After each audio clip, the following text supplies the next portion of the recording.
சாமி வழிபாட்டின் மகத்துவம் என்னவென்றால் அது மக்களின் அன்றாட வாழ்க்கையில் ஒன்றி இருப்பதுதான்.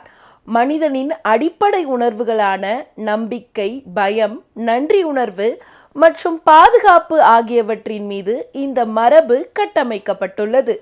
அப்படிப்பட்ட சாமிகளையும் வழிபாட்டு முறைகளையும் காட்சிப்படுத்தும் நிகழ்ச்சிதான் இது. மக்கள் வணக்கம், இது மண்ணின் சாமிகள்.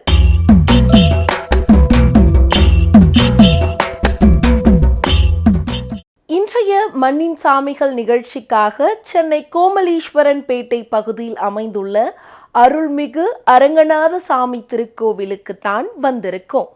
வாங்க கோவிலோட வரலாறு பற்றியும் சிறப்புகள் பற்றியும் தெரிந்து கொள்ளலாம். அருள்மிகு அரங்கநாயகி தாயாருக்கு அபிஷேகமும் ஆராதனையும் நடக்க இருக்கு. வாங்க அதை பார்த்துட்டு வந்துடலாம்.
தாயே உண்மை அறியாய் ஜகநாயகி உன்னடியே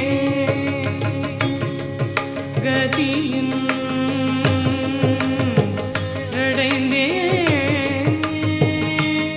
தாயே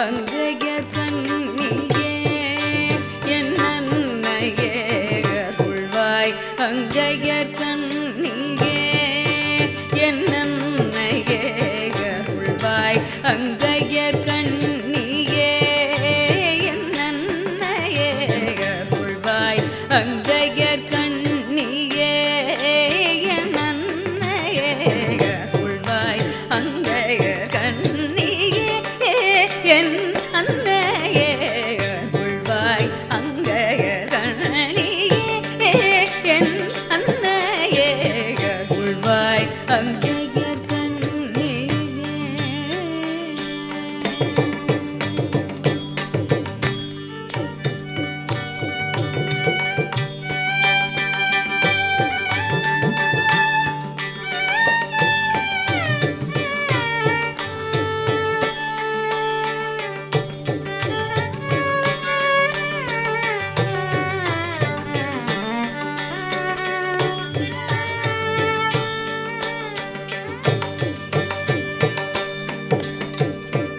அருவாகி உருவாகி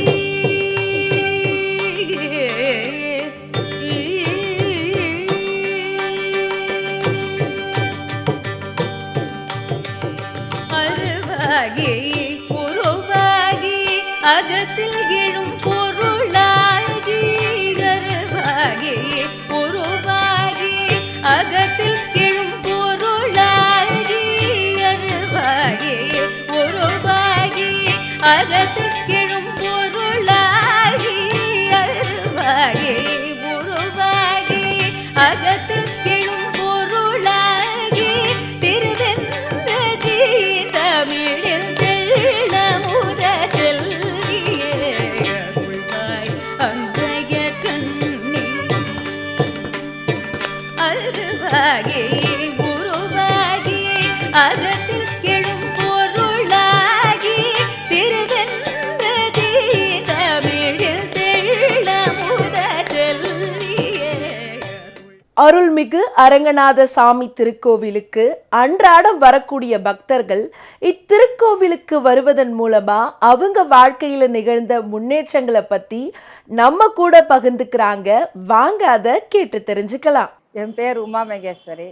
இங்கே இருக்க தாயார் ரொம்பவே சக்தின்னா அப்படி ஒரு சக்தி. அதே மாதிரி இங்கே தாயாருக்கு வெள்ளிக்கிழமை ஆனால் அர்ச்சனை பண்ணுவாங்க. உத்தரம் ஆனால் அபிஷேகம் பண்ணி நல்லா பண்ணுவாங்க. பங்குனி உத்தரம் கல்யாணம் மிக சிறப்பாக இங்கே நடக்குது. தாயார் ரொம்ப சக்தி. சனிக்கிழமை ஆனால் விஷ்ணு சகஸ்ர பாராயணம் இங்கே ஒரு குரூப் இருக்குது, எல்லாரும் பாடுவாங்க. நிறைய பேருக்கு எல்லாமே நல்லது நடக்கும். அப்புறம் மார்கழி உற்சவம் ரொம்ப விமர்சையாக நடக்கும். மார்கழி உற்சவம் முடிய போகும்போது ஆண்டாள் திருக்கல்யாணம் நடக்கும். அதனால் நிறைய விசேஷம் நடந்துன்னு இருக்கு. ஆழ்வார் உற்சவம் எல்லாமே நடக்கும் இங்கே. அந்தந்த ஆழ்வார் திருநட்சத்திரத்துக்கு எல்லாத்துக்குமே இங்கே சிறப்பாக உற்சவம் நடக்கும். அப்புறம் ரேவதி ரங்கநாதருடைய திருநட்சத்திரம் அன்னைக்கு திருவடி திருமஞ்சனமும் நடக்கும். மேற்கு பார்த்த திசையை நோக்கி இருக்க ஆஞ்சநேயரை யார் வணங்கினாலும், படிக்கிற குழந்தைங்களாக இருந்தாலும், இந்த எல்லா கிரக தோஷம்லாம் சொல்லுவாங்க, அதெல்லாம் ஒன்றுமே இல்லை. அந்த ஆஞ்சநேயரை நம்ம இங்கே சுற்றி எல்லாருமே நல்ல பலன் அடைஞ்சிருக்கிறாங்கன்றது நான் கண்கூடாக பார்த்த உண்மை. என் பேர் சுமதி. இங்கே ரங்கநாதரை பார்க்கும்போது சேவிக்கும் போது அங்கே ஸ்ரீரங்கத்தில் ரங்கநாதனை சேவித்த ஒரு ஆத்ம திருப்தி எனக்கு ஏற்படும். சென்னையில் ஒரு ஸ்ரீரங்கமாக தான் எனக்கு இந்த திருக்கோயில் தோணும். அதுக்கப்புறமா வாரந்தோறும் விஷ்ணு சகஸ்ரநாமம் சனிக்கிழமை தோறும் இங்கே பாராயணம் நடக்குது. அதில் நான் தவறாமல் கலந்துப்பேன். அப்புறம் திருமால் மாலையும் கூடவே படிப்போம். அப்போ வந்து அந்த 1 ஹவர் வந்து ஒரு மனசு ஒரு நிம்மதியாகவும் ஒரு ஆத்ம திருப்தியோட ஒரு பாசிட்டிவ் வைப்ரேஷன் எனக்குள்ளே உண்டாகும். அதுக்கப்புறமா பெருமாளுடைய தாயாருடைய திருமுகத்தையும் திருவடியும் பார்க்கும்போது நம்ம என்ன வேண்டிக்கணும்னு நினைக்க வரமோ அது அந்த வேண்டுதலையே நம்ம மறந்துடுவோம். அப்படியே வந்து அவர் நம்ம மனசு குறிப்பறிஞ்சு நம்மளுடைய வேண்டுதலையும் நம்ம குறைகளையும் அவர் தீர்த்து வச்சிருவார். இந்த கோயிலுக்கு வந்ததுலேருந்து தீர்க்க முடியாத பல பிரச்சனைகள் எல்லாமே வந்து தீர்ந்து நான் சந்தோஷமாக நிம்மதியாக இருக்கிறேன். என் பேர் ராஜேஸ்வரி. இங்கே மாதம் மாதம் இந்த நரசிம்மருக்கு சுவாதி நட்சத்திரத்து அன்னைக்கு நரசிம்மருக்கு ரொம்ப விசேஷமாக இருக்கும். அபிஷேக ஆராதனைகள்லாம் நடக்கும். நாங்கள் இங்கே பானகத்துக்கெலாம் கொண்டாந்து கொடுப்போம். எல்லோரும் இந்த பானகத்தை ஒரு அபிஷேகம்லாம் பண்ணிவிட்டு எல்லாருக்கும் விநியோகம் பண்ணுவாங்க. ரொம்ப சக்தி வாய்ந்தது இங்கே உள்ள நரசிம்மர். நல்லா வேண்டிக்கிட்டதெல்லாம் கண்டிப்பாக உடனே கூட நடக்குது. எங்கள் பையனுக்கு கூட கல்யாணம் அப்படித்தான் இங்கே தான் மாதம் மாதம் வந்து சுவாதி நட்சத்திரம் அன்னைக்கு நான் வேண்டிக்கிட்டு இப்போ என் பையனுக்கு கல்யாணம் நல்லபடியாக முடிஞ்சிருச்சு. நான் சுவாதி நட்சத்திரத்தை நான் பிறந்தவனா, அதனால இந்த கோயில் எனக்கு ரொம்ப பிடிக்கும். நல்லா மாதம் மாதம் வந்து கண்டிப்பாக இங்கே எண்ணெய் கொடுத்துட்டு போவேன். எண்ணெய் பானகத்துக்கு எல்லாம் வெல்லம் எல்லாம் வாங்கி கொடுத்துட்டு போவேன். எனக்கு ஒரு ஆத்ம திருப்தி கிடைக்கிது இந்த கோயிலுக்கு வந்ததில். என் பேர் சரவணன். கோமலேஸ்வரம்பேட்டையில் பிறந்து வளர்ந்தது. நான் இங்கே இந்த ரங்கநாதர் கோயில் வந்து நான் பிறந்து ஒரு 6 வயசுலேருந்து நான் இந்த கோயிலுக்கு வந்துட்டுருக்கேன். நான் படிப்புலேருந்து எல்லா விஷயமும் சரி, வேலையிலேருந்தும் சரி, நான் இந்த கோயிலுக்கு வந்த பிறகு தான் எனக்கு வேலை கிடைச்சிது. சீரும் செல்வாக்குக்கும் அந்த கோயிலுக்கு வந்த பிறகு தான் எல்லாமே எனக்கு நடந்தது. ரங்கநாதர் வந்து கேட்டது அப்படியே தருவார் எனக்கு. நான் மார்கழி பூஜையில் பார்த்திங்கன்னா 30 நாளும் அந்த பஜன்ஸ் நல்லா அழகாக நடக்கும். அது மாதிரி வைகுந்த ஏகாதசி, வடமாலை பூஜை இதெல்லாம் ரொம்ப பிரமாதமாக நடக்கும். இங்கே ரொம்ப ரொம்ப விசேஷம். எல்லாமே வந்து பார்த்திங்கன்னா ஆண்டவனுடைய அருகில் தான். இங்கே ரங்கநாதர் வந்து ரொம்ப ரொம்ப விசேஷம். தாயார் சந்நிதி எல்லாமே ரொம்ப. ஆஞ்சநேயர்லாம் பார்த்திங்கன்னா உங்களுக்கு அப்படியே கேட்டது உடனே கொடுப்பாரு. எல்லோருக்கும் வணக்கம். என் பேர் ஜெயஸ்ரீ ஜனார்தனன். நாங்கள் இந்த கோயிலோட தர்மகர்த்தா. இது எங்கள் ஹஸ்பண்டோட வழியில் வந்த கோவில். இந்த கோயில் வந்து புதுப்பேட்டில் அமைஞ்சிருக்கு. இது சுமார் 500 ஆண்டுக்கு மேலே இந்த கோயில் இருக்குதுன்னு சொல்லி முன்னோர்கள் சொல்லி கேள்விப்பட்டிருக்கேன். இது வந்து குலசேகர ஆழ்வார் பின்பற்றி வந்தவர். அந்த காலத்தில் அவங்க வந்து இங்கே வந்து ஒரு ஸ்ரீரங்கம் போலவே இங்கே ஒரு பெருமாளை அமைக்கணும்னு ஆசைப்பட்டாங்க. இங்கே வந்து சயன கோலத்தில் இருக்கார் பெருமாள். இந்த சயனக்கோல பெருமாளை தரிசிக்கணுன்னா நம்ம ஸ்ரீரங்கம் வரைக்கும் போக வேண்டியது இருக்கும். ஆனால் இங்கே இருக்கிற மக்கள்லாம் ஆசைப்பட்டதுனால குலசேகர ஆழ்வார் சமயத்தை இங்கே வந்து கோவில் கட்டணும்னு சொல்லி ஆசைப்பட்டு இங்கே கட்டியிருக்காங்க. இங்கே வந்து தாயார் வந்து ரங்கநாயகி ரொம்ப அருமையாக இருப்பாங்க. இங்கே நிறைய பக்தருங்க வருவாங்க. எல்லாரோட பிரார்த்தனையும் இங்கே வந்து நான் முடிச்சு கொடுக்குறாங்க. இங்கே வந்து எல்லா விதமான பூஜையும் நடக்குது. வைகுண்ட ஏகாதசி ரொம்ப சிறப்பாக இருக்கும். மார்கழி மாதம் 30 நாள் பூஜை நடக்குதுங்க. பக்த ஆஞ்சநேயருக்கு ஆஞ்சநேயர் ஜெயந்தி நடக்குது. தாயாருக்கு வந்து தை மாதம் விளக்கு பூஜை நடக்குது. இங்கே வந்து 108 விளக்கு பூஜை நடக்கும். எவ்ரி ஃப்ரைடேயும் வந்து பூஜை நடக்கும். பூர நட்சத்திரம், உத்தர நட்சத்திரம், எல்லா நட்சத்திரத்துக்கும் இங்கே வந்து பூஜை உண்டு. இந்த கோயிலில் வந்து விசேஷங்கள் என்னென்னா ஒவ்வொரு மாதத்துக்கும் ஒவ்வொன்று பண்ணுறாங்க. தை மாதம்னா விளக்கு பூஜை, ஆடி மாதம்னாலும் விளக்கு பூஜை பண்ணுறாங்க. மார்கழி மாதத்துக்கு ஒவ்வொரு நாளுக்கும் வந்து திருப்பாவை பாடி ஒரு பஜனை மாதிரி பண்ணிகிட்ருக்காங்க. மார்கழி மாதம் லாஸ்ட்டில் வந்து பூர நட்சத்திரம் அன்னைக்கு ஆண்டாள் வைபவம் பண்ணுறோம். ஆண்டாளுக்கு இந்த திருக்கல்யாணம் நடக்குது இங்கே. இது வந்து ரொம்ப நாளாக விசேஷமாக பண்ணிகிட்ருக்காங்க. இங்கே வந்து என்ன சிறப்புன்னா, இங்கே வந்து கல்யாணத்துக்காக வேண்டிட்டிங்கன்னா கல்யாணம் நடக்கும். என்னுடைய பர்சனல் ஒப்பீட் வந்து என்னுடைய 2வது மகளுக்கு கல்யாணம் நடக்கிறதுக்காக இங்கே வந்திருந்தோம். அப்போ இருந்த அர்ச்சகர் கல்யாணத்துக்காக வேண்டிக்குங்க அப்படின்னு சொன்னாங்க. அது வேண்டியதுக்கு பிறகு கல்யாணம் வந்து நல்லபடியாக நடந்தது. இப்போ கல்யாணம் முடிஞ்சு பொண்ணுக்கு கிட்டத்தட்ட 8 வருஷம் ஆகுது. இது வந்து இந்த கோயிலுடைய பிரசித்தி பெற்றது. நாம இருக்கக்கூடிய இந்த திருக்கோயில் சுமார் 600 ஆண்டுகள் பழமை வாய்ந்தது.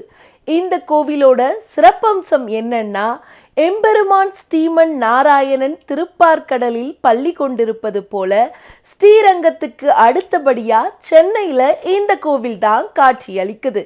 மேலும் இங்க இருக்கக்கூடிய பெருமாள் திருவடிக்கு ரேவதி நட்சத்திரம் அன்றைக்கு பொதுமக்கள் கையால அபிஷேகம் செய்வது மிகவும் தனித்துவம் வாய்ந்தது. இங்க இருக்கக்கூடிய ஞான ஆஞ்சநேயருக்கு வாழைப்பழ மாலை, வெற்றிலை மாலை போன்றவை சார்த்தி வேண்டுவதன் மூலம் தங்களுடைய வேண்டுதல்கள் நிறைவேறுதுன்னு பக்தர்களால பெரிதும் நம்பப்படுது. அருள்மிகு அரங்கநாத சாமி திருக்கோவிலின் அர்ச்சகர் அவர்கள் கோவிலின் வரலாறு பற்றியும் கோவில் சிறப்புகள் பற்றியும் விளக்கமா சொல்றாரு. வாங்க அது என்னன்னு கேட்டு தெரிஞ்சுக்கலாம். சென்னை கோமலேஸ்வரன்பேட்டை நாராயண நாயக்கன் தெரு அருள்மிகு அரங்கநாத சுவாமி தேவஸ்தானத்திலிருந்து அரங்க நடுவை கவித்திரி கமலாகாந்தன் லட்சுமி நாராயண பட்டாச்சார் பேசுகிறேன். இந்த திருக்கோவிலில் வடக்கு முகமாக கோபுர வாசலில் நுழைந்தால் நேர் எதிரிலே ஏழுமலையான் திருப்பதி வெங்கடாதிபதி சன்னதியும், இடது பக்கம் திரும்பும் பொழுது காண்பதற்கு அரியதாக இருக்கிற தெற்கு முகமான விநாயகர் சன்னதி செல்வ விநாயகராக அருள்பாலிக்கிறார். அதைத் தொடர்ந்து ஞான ஆஞ்சநேய சுவாமி ஸ்ரீதிருவடி சன்னதியும், அதைத் தொடர்ந்து வந்தால் வலதுபுறத்திலே சுதர்சனரும் நரசிம்மரும் ஒருங்கே அமையப்பெற்ற சன்னதியும், அதைத் தொடர்ந்து தெற்கு புறமாக அருள் மணக்கின்ற கமழ்கின்ற அரங்கநாயகி தாயாருடைய தனி சன்னிதானம் விளங்குகிறது. பிராகாரத்திலே தங்க நிற கோபுரங்களை தரிசித்து வடதுபுற பிராகாரத்தில் வந்தால் எம்பெருமானுடைய திருவடி அங்கே பிரதிஷ்டை செய்திருக்கிறோம். அந்த திருவடிக்கு மாதா மாதம் ரேவதி நட்சத்திரத்தன்று திருவடி திருமஞ்சனம் என்ற நிகழ்வு நடைபெறுகிறது. எம்பெருமான் இங்கே பள்ளி கொண்ட திருக்கோலத்தில் எழுந்திருக்கின்ற காரணத்தால் எப்பொழுதுமே திருமஞ்சனம் எனப்படுகின்ற அபிஷேகம் செய்யப்படுவது இல்லை. அன்ற ரேவதி நட்சத்திரத்து அன்று மட்டும் எம்பெருமானுக்கு திருவடி திருமஞ்சனம் என்ற கைங்கரியத்தில் பக்தோடி அனைவரும் அவர்கள் திருக்கரங்களாலேயே பாலாபிஷேகம் செய்யும் வாய்ப்பை பெறுகின்றார்கள். அதைத் தொடர்ந்து சொர்க்கவாசல் மண்டபத்தை தாண்டி வந்தால் ஆண்டாள் சூடிக்கொடு திருக்கடி சன்னதியும், ஆழ்வார் ஆழ்ஜார்கள் புடசூழ அந்த சன்னதியை காண்கலாம். அங்கே இந்த ஆலயங்களுக்கெல்லாம் வைணவ திருக்கோயில் எல்லாம் பூஜா கிரமங்கள், பூஜை விதிமுறைகள் எப்படி நடத்த வேண்டும் என்பதை வகுத்து கொடுத்த ஸ்ரீ விகணேச ஆச்சாரியன் எழுந்தருளியிருக்கிறார். தோபிற்ற மதம் வைகானசம் என்று பெயர். அந்த வைகானசர்களுடைய பூஜை வைகானச ஆகமம் என்று பெயர். திருப்பதி, திருவல்லிக்கேணி உள்ளிட்ட பெரும்பாலான திருக்கோயில்களில் இந்த வைகானச ஆகமம் பின்பற்றி பூஜைகள் நடைபெறுவது குறிப்பிடத்தக்கது. அதே முறைப்படி இந்த கோவிலிலும் வைகானச ஆகம பூஜைகள் நடைபெற்று கொண்டிருக்கிறது. பலிபீடத்தை தாண்டி தஜஸ்தம்பத்தை கடந்து கருடாழ்வாரை தரிசித்து துவாரபாலகளுடைய அனுமதியோடு தோரண தசாவதார தோரண வாயிலை கடந்து கர்ப்ப கிரகத்தில் நுழைகிறோம். இங்கே ஸ்ரீரங்கம் போலேயே எம்பெருமான் திருப்பால் கடலிலே பள்ளி கொண்டிருப்பது போலே ஆதிசேஷன் உடலை பாயாக விரித்து தலையை குடையாக பிரித்திருக்க சதுர்புஜங்களிலே சங்கு, சக்கர, அபய, கடி அஸ்தங்களாக கொண்டு மார்பு கமலத்தில் மகாலட்சுமியோடும் நாபிக் கமலத்தில் தோன்றிய நான்முகன் பிரம்மாவோடும் திருவடிக்கரிகளே ஸ்ரீதேவி பூதேவி தாயாரோடும் அனந்த சயன ரூபமாக ரங்கநாதன் என்ற திருநாமத்தோடு சேவை சாதித்து அருள்பாலித்து வருகிறார். இங்கே எம்பெருமானுக்கு புரட்டாசி மாசத்திலே லட்சார்ச்சனையும், மாசி மகத்தன்று புரட்டாசி மாசத்திலே கருடு சேவையும், மாசி மகத்தன்று மெரினா கடற்கரையிலே தீர்த்தவாரியும், வைகுண்ட ஏகாதசி இன்றைக்கு புறப்பாடும் என்று வருடத்தில் 3 தினங்கள் திருவீதி புறப்பாடு கண்டுள்ளுகின்றார். புரட்டாசி மாசத்திலே லட்சார்ச்சனை வைபவம் மிக சிறப்பாக நடைபெறுகிறது. அதைத் தொடர்ந்து மார்கழி மாதம் 30 நாட்களும் காலை 6:30 மணி அளவிலே திருப்பள்ளி எழுச்சியும் திருப்பாவை கோஷ்டி நடைபெற்று விசேஷ திருவாராதனம் நடைபெறுகிறது. வைகுண்ட ஏகாதசி அன்றைக்கு சொர்க்கவாசல் திறக்கப்பட்டு பரமத சேவை நடைபெறுகிறது. ஆங்கில புத்தாண்டு அன்று காலையிலே கோமாதா பூஜையும் குபேர லட்சுமி பூஜையும், அதைத் தொடர்ந்து விஸ்வரூப தரிசனமும் நடைபெறுகிறது.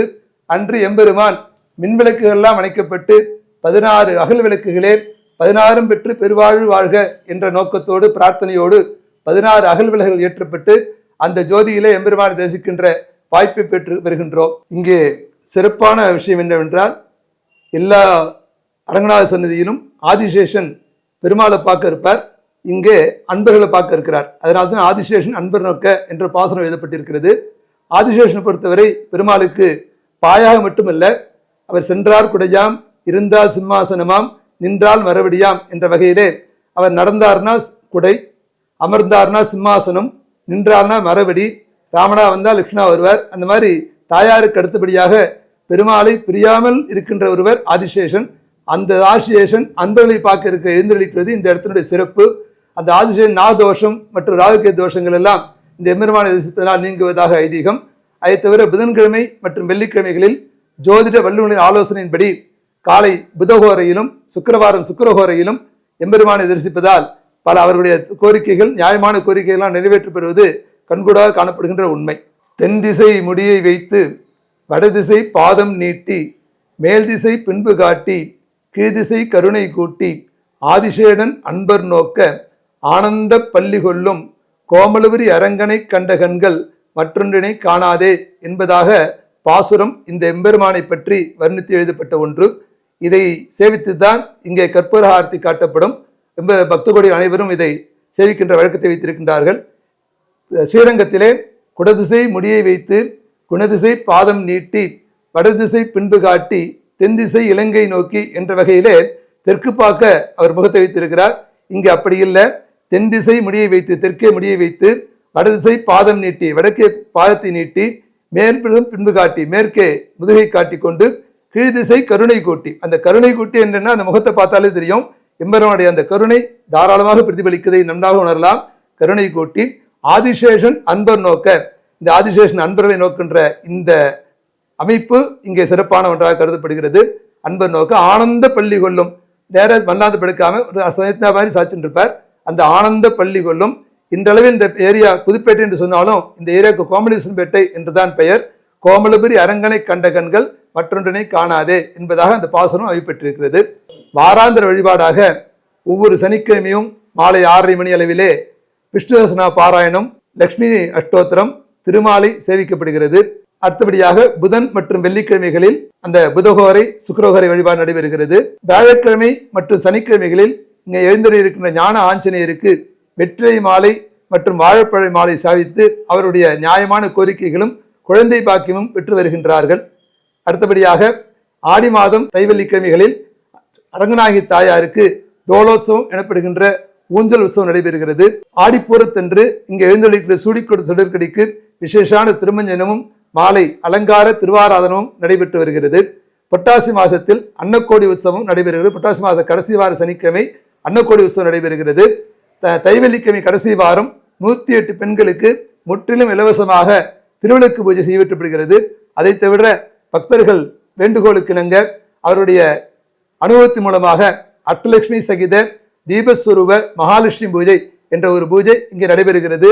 அஷ்டலட்சுமியாக 8 பெண்களை ஆவாகனம் செய்து தாயார் விளக்கிலே மகாலட்சுமி ஆவாகனம் செய்து அஷ்டலட்சுமி சகித தீபஸ்வரூப மகாலட்சுமி பூஜை. இந்த பூஜை செய்வதனால் பலதரப்பட்ட இன்னல்கள் நீக்கப்பெற்று எல்லோரும் நல்ல பலன்களை அடைந்து வருகிறது கண்கூடான உண்மை. மாதந்தோறும் பௌர்ணமி என்று சத்யநாராயண பூஜை தொடர்ந்து நடைபெற்று பல ஆண்டுகளாக தொடர்ந்து நடைபெற்று வருகிறது. அதற்கு கலகின்ற பக்த கோடிகள் அந்த கதையை கேட்டு அந்த பூஜையில் கலந்து கொண்டு அவங்களுடைய நியாயமான கோரிக்கைகள் நிறைவேற்றி வருகின்றார். இங்கே எம்பெருமானுக்கு ஆராய்ந்து அருளும் அழங்கன், ஆண்டாள் மகிழ் அரங்கன் என்றெல்லாம் பெயர் உண்டு. நாம் கேட்டதை அப்படியே கொடுத்துட மாட்டார். அது நமக்கு தேவைதானா என்பதை ஆராய்ந்து அருள்வதால் இவருக்கு ஆராய்ந்து அருளும் அழகன் என்ற ஒரு பெயரும் உண்டு. இந்த கோயிலுக்கு பக்தோடி அனைவரும் தாராளமாக வந்து எம்பெருமானுடைய நியாயமான கோரிக்கைகளை பிரார்த்தித்து பலன் பெறும்படி கேட்டுக்கொள்கிறோம். இன்றைய மண்ணின் சாமிகள் நிகழ்ச்சிக்காக சென்னை கோமலீஸ்வரன் பேட்டை பகுதியில் அமைந்துள்ள அருள்மிகு அரங்கநாத சாமி திருக்கோவிலுக்கு தான் வந்திருந்தோம். வந்ததும் அரங்கநாயகி அம்பாளை தரிசிச்சோம். அதற்கப்புறம் அரங்கநாயகி தாயாருக்கு ஊஞ்சல் உற்சவம் நடைபெற்றது, அதனையும் கண்டு ரசித்தோம். பின்பு கோவிலுக்கு அன்றாடம் வரக்கூடிய பக்தர்கள் கோவிலுக்கு வருவதன் மூலமா அவங்களுக்கு வாழ்க்கையில நடந்த முன்னேற்றத்தை பத்தி நம்ம கூட பகிர்ந்துக்கிட்டாங்க. அதையும் கேட்டு தெரிஞ்சுக்கிட்டோம். பின்பு கோவில் அர்ச்சகர் அவர்கள் கோவில் வரலாறு பற்றியும் சிறப்புகள் பற்றியும் விளக்கமா சொன்னாங்க. அதையும் கேட்டு தெரிஞ்சுக்கிட்டோம்.